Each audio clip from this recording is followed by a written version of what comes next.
हाँ तो स्टूडेंट्स, आज हम अवकलन गणित जो कि आपका पेपर सेकंड है के बारे में अध्ययन करेंगे।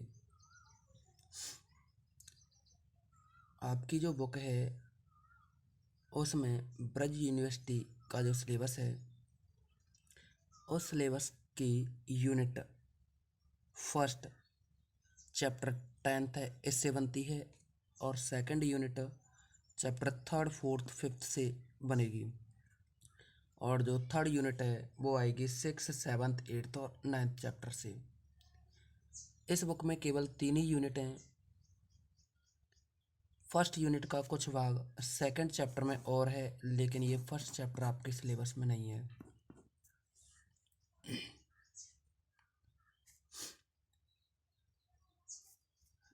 अब हम सबसे पहले सेकंड यूनिट से स्टार्ट करेंगे आपका सिलेबस। अच्छा, बाकी की जो दो यूनिट बची हैं, एक तो 4th नंबर की और एक 5th नंबर की, वो यूनिट आपकी इंटीग्रेशन वाली बुक में है। पहले हम ये तीनों यूनिटों के बारे में पढ़ेंगे, इसके बाद इंटीग्रेशन वाले पेपर की बात करेंगे। तो यहाँ सेकंड यूनिट में चैप्टर 5 से स्टार्ट करते हैं, इसके बाद 3rd 4th कराएंगे। चैप्टर 5th में सबसे पहले हम बात करते हैं दो चरों वाले फलन, और इस चैप्टर का नाम भी आंशिक अवकलन के नाम से है, इसीलिए आंशिक अवकलन की स्टार्टिंग करने से पहले हमें दो चरों वाले फलन के बारे में जानना होगा। देखिए, दो चरों वाले फलन क्या होते हैं। मान लीजिए x और y कोई दो स्वतंत्र चर हों और z कोई परतंत्र चर हो, तो इसे हम z equal to function of x Y से व्यक्त करते हैं। डेफिनेशन किस तरह से रहेगी, यदि दो चरों x तथा y का मान देने पर, यदि दो चरों x तथा y का मान देने पर एक चर z का एक निश्चित मान प्राप्त होता हो, तो z चर x तथा y का फलन कहलाता है और इसे z equal to F of x Y से व्यक्त करते हैं, जहाँ x और y स्वतंत्र चर व z परतंत्र चर कहलाता है। जैसे आप वॉल्यूम निकालते हैं, किसी भी सिलेंडर का निकालना हो, या फिर चलो सिलेंडर की बात करते हैं, पाई आर स्क्वायर एच, यहाँ एच और आर क्या हैं, स्वतंत्र चर हैं, तब जाके हमें परतंत्र चर वी की वैल्यू प्राप्त होती है। इसी तरह से हम और भी कई चीज़ों में बात कर सकते हैं। तो इसके बाद हम बात करेंगे आंशिक अवकल गुणांक। आंशिक अवकल गुणांक क्या है, एक तो क्योंकि हम यहाँ फंक्शन ले रहे हैं z equal to F of x Y, इसीलिए हम आंशिक अवकलन जब करेंगे तो एक x के रेस्पेक्ट में और दूसरा y के रेस्पेक्ट में। अब आंशिक अवकलन किया कब जाता है ये भी समझेंगे आप।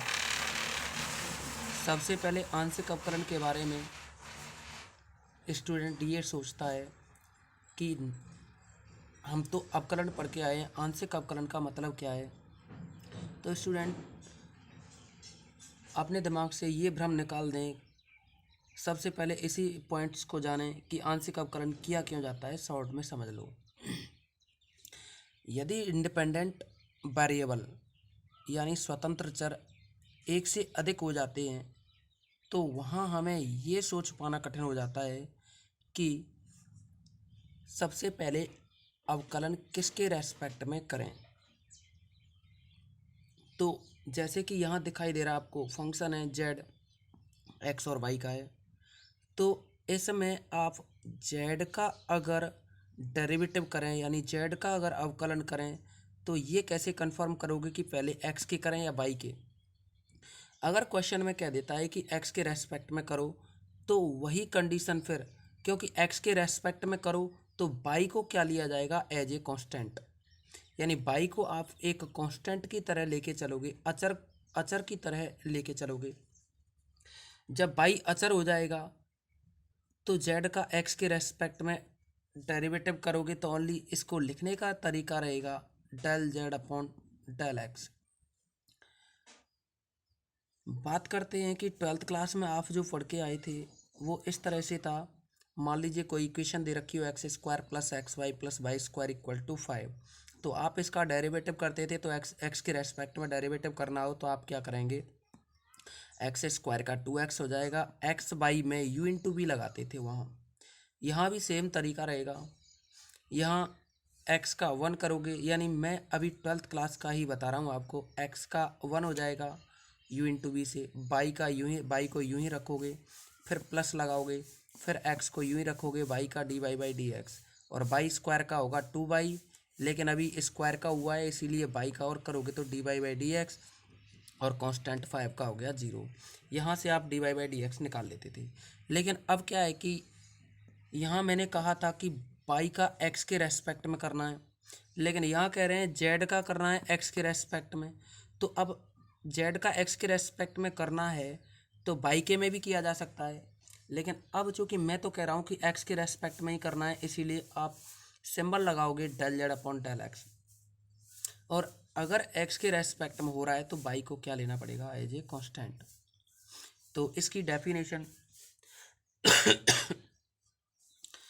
जो डेफिनेशन रहेगी एक्स के सापेक्ष आंशिक अवकल गुणांक की, वो क्या रहेगी। आपने ये प्रथम सिद्धांत से अवकलन को पढ़ा ही है। फॉर्मूला होता है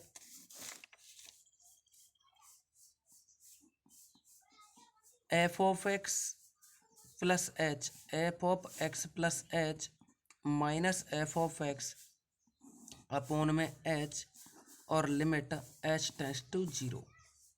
इसको कह देते हैं हम D Y by D X. ये तो था प्रथम सिद्धांत से अवकलन। अभी मैं इसी में थोड़ा सा और भी कुछ बताता हूँ आप लोगों को कि ये आता कैसे है प्रथम सिद्धांत से अवकलन। ये जो प्रथम सिद्धांत से अवकलन बनता है, मान लीजिए फंक्शन है y equal to F of x. अब अगर हम y में थोड़ा सा परिवर्तन कर दें तो आप लोग क्या लिखोगे, y plus del Y equal to, और ये जो फंक्शन एफ ऑफ एक्स है इसको क्या लिखोगे, फंक्शन इस x में अगर थोड़ा सा परिवर्तन हो जाए तो x प्लस एच मान लीजिए, या फिर डेल एक्स लिख सकते हो आप इसको, h की जगह डेल एक्स भी लिख सकते हो, उससे कोई फर्क नहीं पड़ेगा। अब इस इक्वेशन फर्स्ट और सेकंड इन दोनों को माइनस करें, यानी 2 - 1 करें तो ये बनेगा बाई प्लस डेल वाई में से बाई माइनस होगा तो डेल वाई रहेगा, equal f of x plus del x minus F of x. अब इस इक्वेशन को डिवाइड करें डेल एक्स से, डेल एक्स से भाग देने पर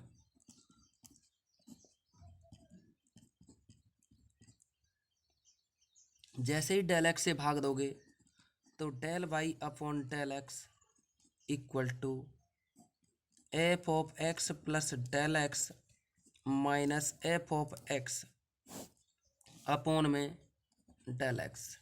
इसका दोनों साइड में लिमिट लिया जाएगा, limit del x tends to 0, limit del x tends to 0। जैसे ही लिमिट लेंगे तो डेल है वो डी में चेंज हो जाएगा, यानी ये बन जाएगा this implies d Y by D x equal to limit del x tends to 0 f of x plus del x minus F of x upon del x. देखिए मैंने आप लोगों को यह इसलिए बताया है कि ये होता है प्रथम सिद्धांत से अवकलन, लेकिन मुझे इसे बताने के लिए ये ज़रूरी था, यानी आंशिक अवकल गुणांक को बताने के लिए ज़रूरी था, क्योंकि वहाँ हम मान लीजिए फंक्शन लिया z equal to F of x y, दो चरों वाले फलन है ये। अब मुझे x के सापेक्ष आंशिक अवकल गुणांक निकालना हो तो सिंबल तो रहेगा del Z upon del x, लेकिन इसको लिखा कैसे जाएगा, एक्स के रेस्पेक्ट में पहले चेंजिंग हो रही है, यानी एक्स के रेस्पेक्ट में हम अवकलन कर रहे हैं, तो बाई एक तरह से कांस्टेंट लिया जाएगा। यानी ये कह सकते हैं कि जो परिवर्तन हो रहा है वो एक्स के सापेक्ष ही हो रहा है, बाई के सापेक्ष नहीं होगा। तो प्रथम सिद्धांत से जो अवकलन है अभी जो कि मैंने बताया, ऊपर दिख रहा है आपको एक्स प्लस डेल एक्स है, वैसे ही यहाँ भी मैंने आपको बताया कि डेल एक्स की जगह आप एच भी लिख सकते हैं, कोई प्रॉब्लम नहीं आएगी। तो वैसे ही यहाँ भी लिख सकते हैं, यहाँ भी लिख सकते हैं डेल एक्स की जगह एच, और यहाँ भी लिख सकते हैं डेल एक्स की जगह एच। और अगर ऐसा कर देंगे तो ये पहले ये बनता आपका h tends to zero F of x plus H minus F of x upon h. ये इसलिए बताया क्योंकि कुछ स्टूडेंट क्या है ये सोचते हैं कि हमने तो पहले एच की फॉर्म में पढ़ा है, डेल एक्स कहाँ से आ गया। डेल एक्स कुछ ऐसा नहीं है, बस अल्प परिवर्तन है। तो एक्स के सापेक्ष जब हम अवकलन करेंगे, वो भी कैसा, आंशिक, तो यहाँ ओनली एक्स में ही परिवर्तन होगा। लिमिट रहेगी एच टेंस टू जीरो कर दो या डेल एक्स कर दो, तो एक्स में क्या परिवर्तन होगा, F of x plus h comma by में कोई परिवर्तन नहीं होगा, ऐसे ही रहेगा, माइनस फिर ये फंक्शन लिखा जाएगा जैसा कि ऊपर भी तो था ये function y equal to F of x था, तो फंक्शन ही तो घटा था, ऐसे ही यहाँ घटाया जाएगा, अपॉन में आएगा इसमें एच। तो ये तो हो जाता है। अच्छा ये क्या है, देखो आगे लिमिट लगी हुई है, तो इसका मतलब ये एक सीमा है, इस पूरे पूरे स्टेप की यानी पूरे पद की लिमिट ली जाए तो वो del Z upon del x है। अगर यह सीमा परिमित और विद्यमान हो तो यह एक्स के सापेक्ष अवकल गुणांक कहलाता है। सिमिलरली बाई के सापेक्ष क्या होगा, del Z upon del Y equal to limit h tends to zero, h लिख सकते हो या यहाँ के लिख सकते हो, उससे कोई फर्क नहीं पड़ेगा, मैं के कर देता हूँ, यहाँ तरीका वही रहेगा। अब हम बाई के रेस्पेक्ट में कर रहे हैं तो f of x comma y, y में करोगे तो परिवर्तन मान लीजिए के है, एक्स कॉमा बाई था, बाई में परिवर्तन हो गया k, minus F of x Y upon में के। ये अगर लिमिट परिमित और विद्यमान हो तो यह बाई के सापेक्ष आंशिक अवकल गुणांक कहलाता है। समझ गए होंगे यहाँ तक आप लोग। अब देखिए मैं यह चीज़ आपको पहले पढ़ा चुका हूँ, इसको एक बार रिवाइज कर देता हूँ। इसको रिवाइज इसलिए कर रहे हैं कि उस दिन की क्लास थोड़ा सही नहीं थी, अब ये ऑफलाइन क्लास ही डाली जाएंगी आप लोगों को। तो सबसे पहले मैंने बताया था आपको दो चरों वाले फलन। दो चरों वाले फलन क्या होते हैं, यदि दो चर x तथा y का मान देने पर एक चर z का एक निश्चित मान प्राप्त होता हो तो z चर x तथा y का फलन कहलाता है, और इसे z equal to F of x Y से व्यक्त करते हैं, जहाँ x और y स्वतंत्र चर व z परतंत्र चर कहलाता है। अब देखिए आंशिक अवकल गुणांक क्या है, इसकी x के सापेक्ष आंशिक अवकल गुणांक के बारे में पढ़ेंगे और y के सापेक्ष आंशिक अवकल गुणांक के बारे में पढ़ेंगे। x के सापेक्ष आंशिक अवकल गुणांक क्या होता है, माना z equal to F of x y चर x तथा y में फलन है, तथा सीमा ये जो लिमिट है, अभी अभी बताया था मैंने थोड़ी देर पहले आपको, limit h tends to zero F of x plus h comma y minus F of x Y upon h अगर विद्यमान है, कैसे है ये, विद्यमान है एवं परिमित है, तो यह x के सापेक्ष आंशिक अवकल गुणांक कहलाता है, और इसे del Z upon del x या फिर del F upon del x या एफ ऑफ एक्स से व्यक्त करते हैं। ऐसे ही क्या इसी प्रकार से y के सापेक्ष आंशिक अवकल गुणांक, इसके बारे में बात करें तो माना z equal to F of x y चर x कॉमा वाई में फलन है, तब यह जो लिमिट होगी ये जो आपको दिखाई दे रही है, तब सीमा लिमिट के tends to zero F of x comma Y plus K minus F of x Y upon K विद्यमान एवं परिमित हो तो यह वाई के सापेक्ष आंशिक अवकल गुणांक कहलाता है, और इसे del Z upon del Y या del F upon del Y या एफ ऑफ वाई से व्यक्त करते हैं। अब देखिए कुछ बातें और भी बतानी थी इसमें। उच्च कोटि के आंशिक अवकलज क्या होते हैं, जैसे कि z equal to F of x y हो, z equal to F of x y हो, तो इसका अगर x के सापेक्ष पार्शियल करोगे यानी आंशिक अवकलन करोगे तो del Z upon del x से व्यक्त करते हैं। एक और बात मैं पहले नहीं बताया था, अब बताने को ऐसा कुछ नहीं है इसमें, ये है कि इसको p से व्यक्त कर देते हैं नॉर्मली। ऐसे ही अगर y के रेस्पेक्ट में करते हैं तो इसको q से व्यक्त कर देते हैं। और इस del Z upon del x का दोबारा से अवकलन किया जाए, del Z upon del x का दोबारा से एक्स के सापेक्ष अवकलन किया जाए, del Z upon del x ये जो दिखाई दे रहा है आपको, इसका दोबारा से एक्स के सापेक्ष करोगे तो इसको लिख दोगे del square Z upon del x square, लेकिन आगे चल करके इसको आर से व्यक्त कर देंगे। और ऐसे ही अगर del Z upon del y जो आपने लिखा था, ये जो क्यू की वैल्यू है del Z upon del y, इसको दोबारा से वाई के रेस्पेक्ट में करेंगे तो इसको del square Z upon del y square लिख देते हैं और इसे टी से रिप्रेजेंट करते हैं। ऐसे ही अगर जेड का एक del Z upon del x का वाई के रेस्पेक्ट में करें तो del square Z upon del Y del x, और अगर del Z upon del Y का एक्स के रेस्पेक्ट में करें तो इसको del square Z upon del x del y. देखिए यहाँ del Z upon del x का वाई के यहाँ del Z upon del x का वाई के रेस्पेक्ट में किया हमने, वाई के रेस्पेक्ट में किया तो हम इसको लिख रहे हैं डेल वाई डेल एक्स, यानी वाई के रेस्पेक्ट में कर रहे हैं तो वाई पहले और ये जो एक्स है वो बाद में। लेकिन अगर del Z upon del Y का एक्स के रेस्पेक्ट में करेंगे तो एक्स पहले वाई बाद में। लेकिन इनको रिप्रेजेंट कर देते हैं हम, इसको एस से रिप्रेजेंट कर देते हैं दोनों को ही। ऐसा कुछ नहीं है कि ये अलग अलग हों, मैंने नोट पॉइंट के बारे में भी बताया था उस समय कि del square Z upon del x del y करो या del square Z upon del Y del x करो, सेम होते हैं। इसको ध्यान में रखते हुए अब हम एक्सरसाइज के क्वेश्चनों की बात कर रहे थे, उस दिन भी किया था, तो उस समय हमने एग्जाम्पल फर्स्ट सेलेक्ट किया था।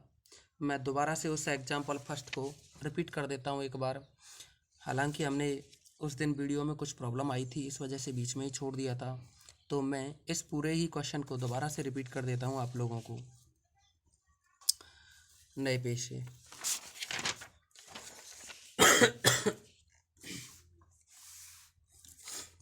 एग्जाम्पल फर्स्ट था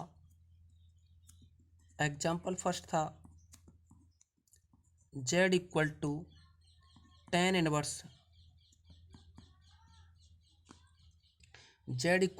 इनवर्स बाई अपॉन एक्स। हमें प्रूव करना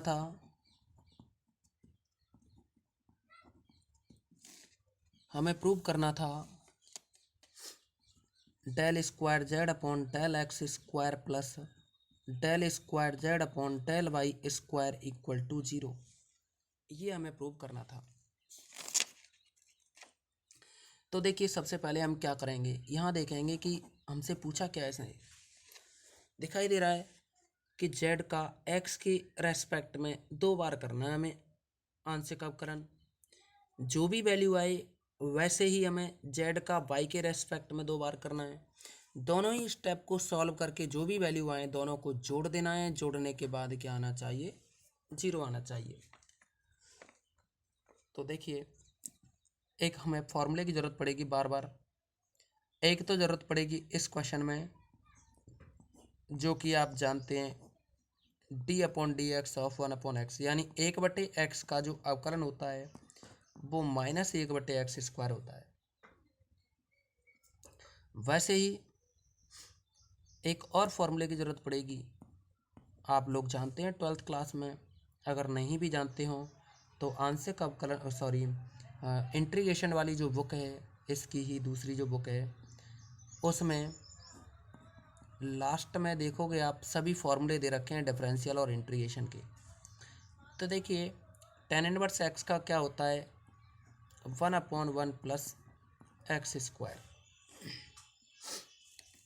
बात करेंगे अब हम यहाँ, सबसे पहले x के रेस्पेक्ट में डिफरेंशिएशन करना है, वो भी पार्शियल।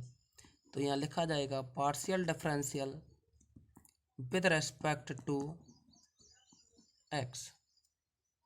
एक्स के रेस्पेक्ट में जब पार्शियल डिफरेंशियल करोगे तो जेड का होगा del Z upon del x equal to tan inverse का करना है। हम पहले सिंबल लगा रहे हैं, बाद में होता रहेगा टेन इनवर्स का।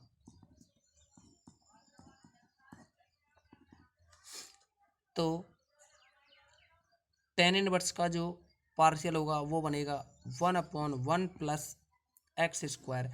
देखिए टेन इनवर्स एक्स, एक्स की जगह हमारे पास क्या है यहाँ बाई अपॉन एक्स, तो बाई अपॉन एक्स का स्क्वायर।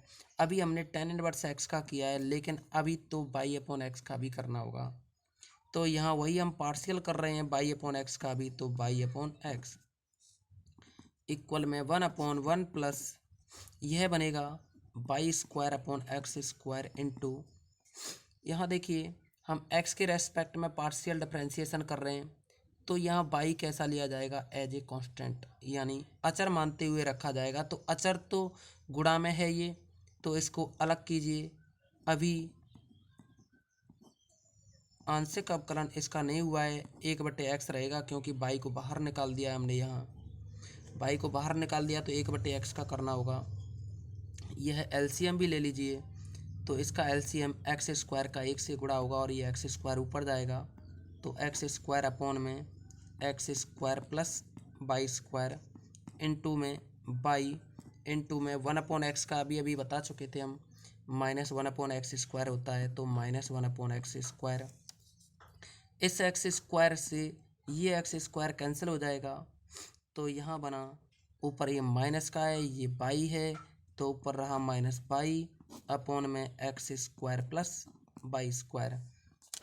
ये वैल्यू चल रही है del Z upon del x के इक्वल। अभी हमें जैसा कि दिख रहा है यहाँ दो बार अवकलन करना है एक्स के सापेक्ष, तो इसका दोबारा से हमें आंशिक अवकलन करना होगा। अगेन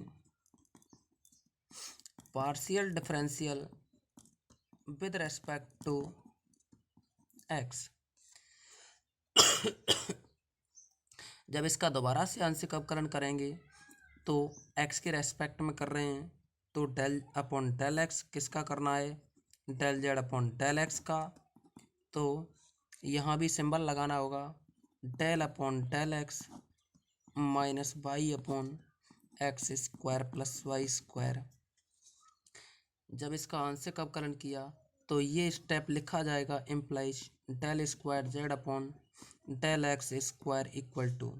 देखिए यहाँ हम x के रेस्पेक्ट में कर रहे हैं दोबारा से भी, तो इसीलिए माइनस बाई है, ये कांस्टेंट रहेगा, इसको बाहर किया डेल अपॉन डेल एक्स और 1/x square plus Y square equal to minus y. अच्छा, अब इस स्टेप में x के रेस्पेक्ट में करना है हमें 1/x square plus Y square का। आप इस 1 को ऐसे मान के चलोगे जैसे कि 1/x हो, तो 1/x का क्या होता है -1/x square plus Y square का स्क्वायर।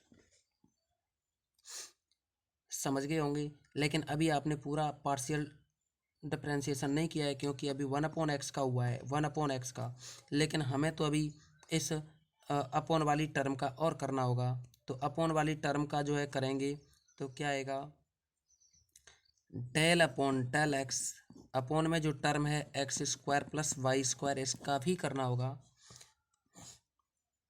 तो यहाँ इस माइनस से ये माइनस हो गया प्लस, तो ऊपर तो रहा बाई अपॉन में है x square plus Y square का स्क्वायर इनटू में एक्स के रेस्पेक्ट में करना है हमें पार्शियल, तो एक्स स्क्वायर का 2x प्लस वाई स्क्वायर का हो जाएगा 0 इक्वल में ऊपर बन जाएगा 2x, यहाँ से 2x में 0 जोड़ोगे तो 2x ही रहेगा, 2x का बाई से मल्टीप्लाई होगा, तो 2x बाई अपॉन में x square plus Y square का होल स्क्वायर, और ये वैल्यू चल रही थी del square Z upon del x square के इक्वल।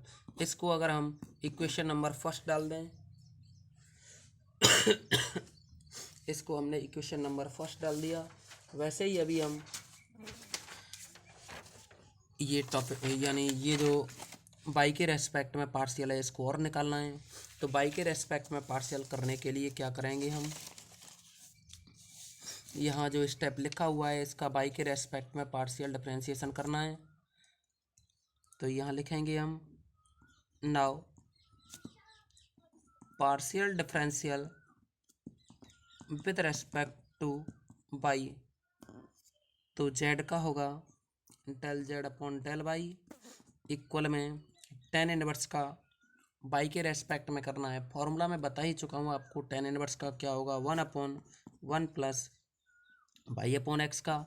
तो एक्स की जगह क्या है, यहाँ टेन इनवर्स एक्स में एक्स की जगह बाई अपॉन एक्स है, तो बाई अपॉन एक्स का यूज करेंगे। ये हो जाएगा 1/1 प्लस एक्स स्क्वायर। अभी टेन इनवर्स का हुआ है, अभी बाई अपॉन एक्स का और करना है, लेकिन बाई के रेस्पेक्ट में। तो del upon del y y upon x. देखिए बाई के रेस्पेक्ट में करना है, तो यहाँ जो 1/x है 1/x है, इसे बाहर निकाल सकते हो आप और इसे लिख सकते हो 1 plus y square upon x square into y upon x में से 1/x बाहर निकाल सकते हो, del upon del y into y equal to LCM लिया जाए इसका, तो यह